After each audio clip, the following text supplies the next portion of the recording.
Every year, unsuspecting taxpayers are scammed out of hundreds or even thousands of dollars. In fact, a new email scam started circulating just last week into this tax season. So Scott Carty from Carty Capital Management joining us with some tips on how to avoid getting ripped off. It's what everyone's talking about right now. We've got online articles. It's in the newspaper. Scams in ways people are getting, for lack of a better word, kind of screwed out of some of their own money here. So let's start with some of the big scams out there right now. The first one is the fake help desk phone number email scam. Tell me a little bit about this one. Yeah, we're seeing this a lot, especially with people that do TurboTax. They're getting an email that looks like it's coming from TurboTax, so they're either replying to it or they're calling the phone number on it to try to get help, and it's not the people from TurboTax. It's scammers trying to take your refund. Right, and one of the tips you gave me was never give out your password.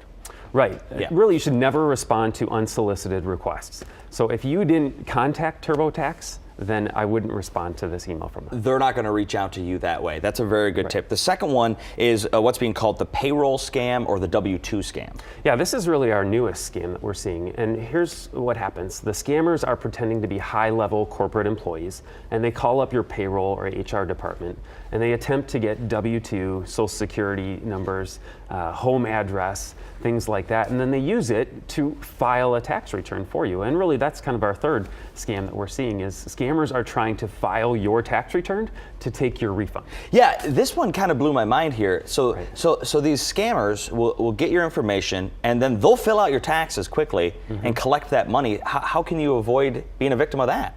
Yeah, really the best thing is to file your taxes early. Okay. So the quicker you can get your taxes in, the more likely the IRS is going to recognize a fraudulent tax return. Okay, so you've got some good tips for people to protect yourself from tax fraud. The first one you just said, file taxes early. That helps avoid that. What about these other ones here? Recognize, change passwords, protect your. What does all that mean? Yeah, recognize phishing scams. So phishing scams are meant to impersonate a family member, friend, or a large company, like the TurboTax scheme. We're seeing this a lot where, scammers are trying to impersonate friends, family, and what they're doing is they're sending text messages, social media contacts, or things like that in order to contact you and give them information. Right, and as soon as they get that information, boom.